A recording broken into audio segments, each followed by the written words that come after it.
Is Pikmin fun? Well, before we get to that, we need to figure out what makes a game fun. Is it the gameplay, the story, graphics, the mechanics, level design, controls, music, art design, characters, audio? Pretty much all of those. But let's break it down. So obviously I'm not going to cover all the little things one by one, so I'm gonna cram the little things into big things, which gives us the 4 states of fun: story, gameplay, design, and personal interest. Going into the story of this game, it's not very deep. You basically play as a space pilot named Olimar that gets stranded on a planet. You then have 30 days to collect the 30 missing parts from your rocket ship. And if you don't, you turn into a plant. Even though the story is pretty shallow, it somehow still draws you in. The atmosphere, the music, and just knowing the fact that Olimar is in a dire situation. No comms, no nothing.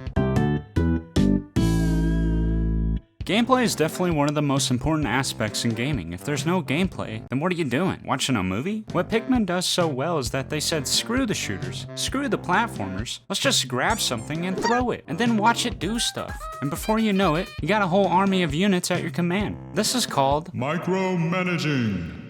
These are the type of games where you manage multiple units, whether it's killing, collecting, or just managing. Pikmin took this concept and simplified it. Do the Pikmin need to eat? Nope. Sleep? Nope. They just need to kill, and also carry stuff. And this is where the game gets fun, because there's different types of Pikmin. Going against a fire guy? Red Pikmin. Going against a water guy? Blue Pikmin. Going against wall? Pikmin. It always feels so good mashing the A button and just watching your army of Pikmin deal damage. Help me!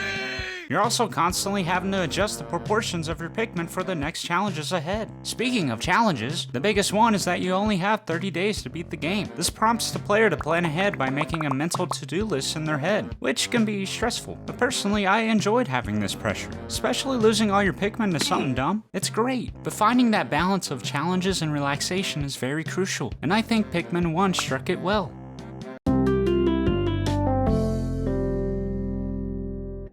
If you told me there was a game where you're a tiny person where you control tinier people and you beat up big people, I'd say, what are you, stupid? No one's ever gonna buy that. Well, it's a good thing Nintendo didn't listen to me. The levels in this game are pretty fun. There is only 5 levels, but they're all fairly big with a lot of puzzles and enemies. Some puzzles require blue Pikmin while others require yellow, which makes finding the parts pretty satisfying. Until you replay a level constantly trying to get a part only to end the day before you grab it, so then you have to come back to the level just to grab the part and then end your day wasting a whole day of work. It really is something, you know?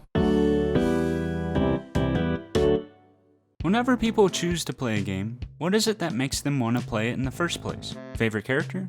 Favorite genre? Favorite series? Or maybe it just looked cool. For me, it was the playstyle. Managing and ordering your Pikmin around, watching a bunch of Pikmin take out bosses, and then all die from something dumb. It was all really satisfying. Which brings us to the end of this review. Pikmin, is it fun? Let's show the fun meter.